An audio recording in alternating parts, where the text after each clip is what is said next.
नमस्कार. आवाज Bharti Marathi news channel मध्ये आपल्या सर्वांचं स्वागत आहे. इंजिनिअरिंगचा टॉपरच निघाला चोर, रात्रीच्या अंधारात केला हादसा. 5 लाखाचं सोनं लंपास, घटना सीसीटीव्हीत कैद.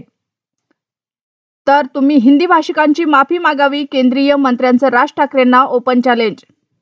विठुरायाच्या दर्शनासाठी पंढरपूर गाठलं, चंद्रभागा नदीत स्नान करताना अनर्थ घडला, 3 महिलांचा बुडून मृत्यू. बिझनेससाठी बापाकडून पैसे आण, मानसिक त्रासाला कंटाळी, विवाहित महिलेनं उचललं टोकाचं पाऊल. लघवी पाजली, नाकाला बूट लावत मानेवर पाय, गैरफायदा घेत भोंदूबाबाचं अमानुष कृत्य, व्हिडिओ व्हायरल. संभाजीनगरमध्ये अपघाताचा थरार, भरधाव ट्रकनं एकाच कुटुंबातील 4घांना चिरडलं, वडिलांसह 2 मुलांचा जागीच मृत्यू. रात्रीच्या अंधारात रस्त्यावर 8 फूट लांबीची मगर, पाहता क्षणी नागरिकांचा अडकला श्वास. मुंबई के समंदर में डुबा डुबा कर मारेंगे, राज ठाकरेंच्या ओपन चॅलेंजवर निशिकांत दुबेंची पहिली प्रतिक्रिया. मित्राच्या बायकोचा नाद, कोल्हापूर एनसीपी नेत्याच्या मर्डरचं गूढ उलगडलं, महिलेसह 5 जणांना अटक.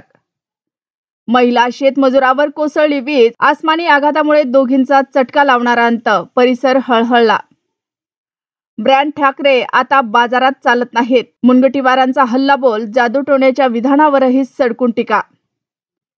15 दिवसाच्या बाळाची 70,000त विक्री, भंडाऱ्यात 7 जणांविरुद्ध गुन्हा दाखल. विधिमंडळात एका आमदाराचा जीव घ्यायचा होता, संजय राऊतांचा खळबळजनक दावा. ठाकरेंचा नेता फडणवीसांच्या उपस्थितीत कमळ धरणार, आम्ही आयुष्यभर सतरंजाच उचलायच्या का, भाजप निष्ठावंतांचा भडका. टीम इंडियाच्या ऍक्शन नंतर अखेर इंग्लंडचं डोकं ठिकाणावर आलं, मॅचेस्टर कसोटीपूर्वीच मोठा निर्णय. अशाच नवनवीन बातम्या पाहण्यासाठी आमच्या आवाज भारती या मराठी न्यूज चॅनलला सबस्क्राईब करा. बातमी आवडल्यास बातमीला लाईक आणि शेअर करा.